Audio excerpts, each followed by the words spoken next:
In this movie, I want us to start to understand file permissions, or more specifically, who has what permission to access, read, and write our files and directories. Now, permissions can be a very thorny issue, and they require a lot of tinkering to get things exactly right. It's a big enough subject that I actually recommend that you go off and research it further on your own, but I'll at least give you an introduction to get you started on the right path. Now, one of the reasons why we want to use file permissions is because of the security that they provide. They give an extra layer of security that ensures that people on the web cannot access files and folders that we don't want them to. And once we put our website into production, put it out for the public to use, we want to be constantly vigilant about exposing our website to hacking. One tip that I'll give you is that it's always a good idea, if you're going to have files be uploaded, that you upload them into their own special separate directory, separate from the rest of your code, because then we can make the permissions on that folder looser, and we can say you are allowed to write to this directory. But some of our other directories can be a little bit tighter in their security. We can say, no, you aren't allowed to write anything to these directories, and that way we can make sure that people don't change our files or modify our code. In general, you want to grant as few permissions as it takes to get the job done. Now that's once we're in production, once we've launched it to the public. For now, we're in development. We're on our own machine and we don't need to worry about hacking. So we can have our permissions be wide open.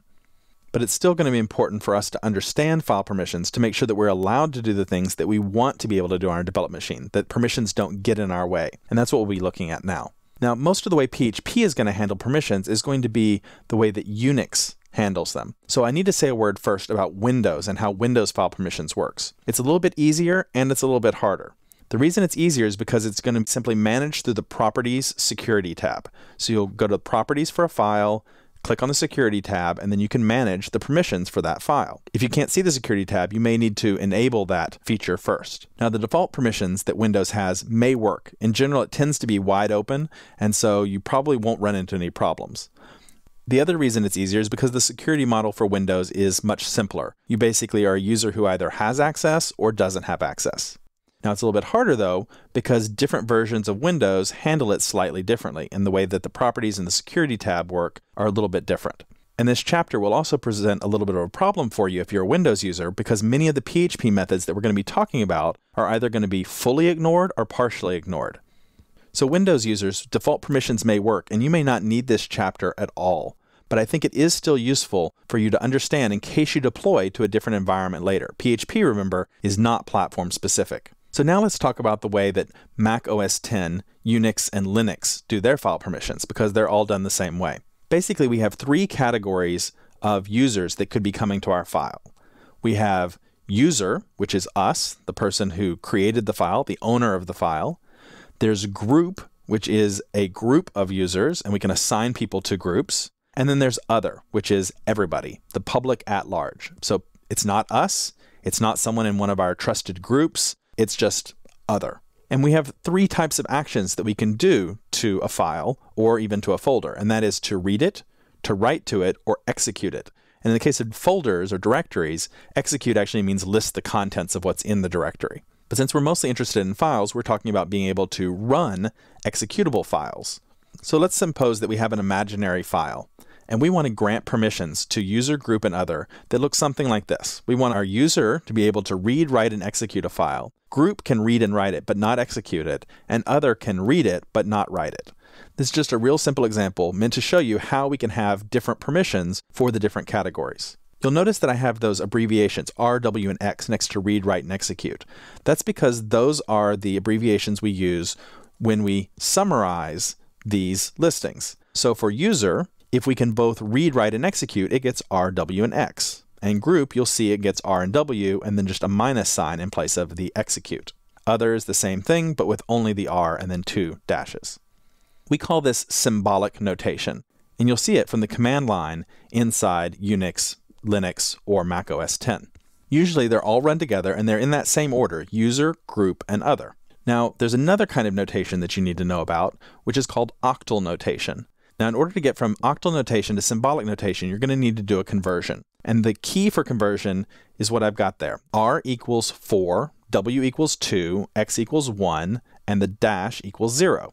So then, with that key in mind, we can take RWX and convert it to 7. And RW would just be R plus W, so that would be 4 plus 2, 6. and R by itself would be 4.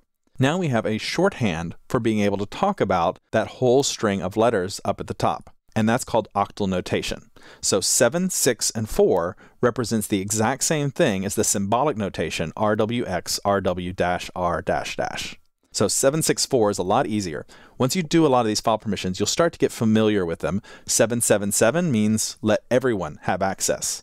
000 means let no one have access. 666 means let everyone read and write it, but not execute it. So you start to get the idea. So before we move on to actually demonstrate this from the command line, I want to talk about one more concept, which is who am I?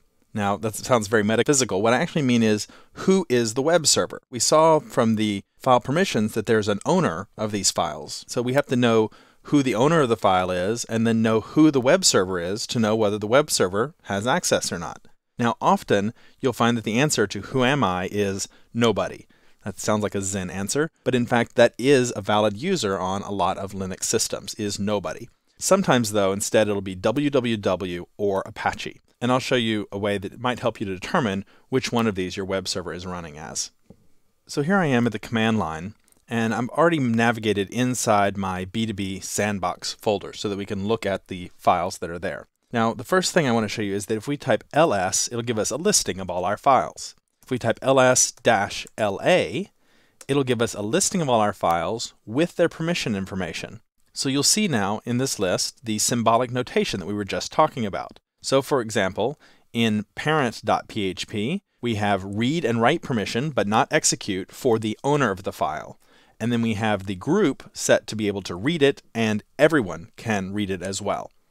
Now we also can find out who the owner of that file is. That's given right here. That's the first column where it says Kevin. So I'm the owner of the file. Yours will obviously say something different. And the group information is the second column there. What group owns this file? What group has access to it?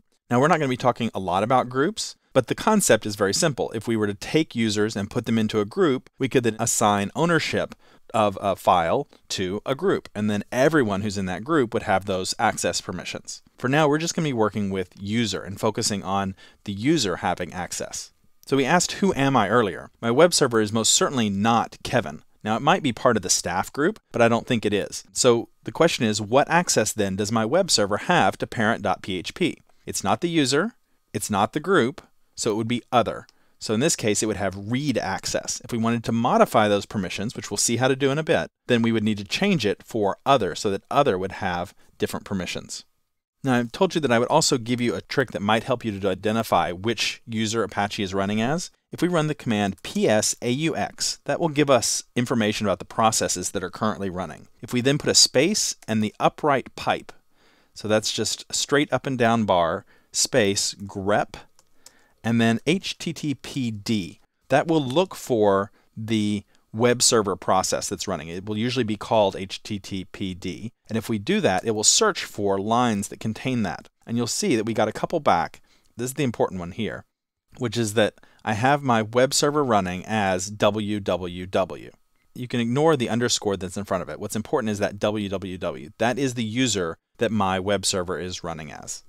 So now that we understand the fundamentals of users and permissions, in the next movie, let's look at how we can actually change the users and the permissions on a file.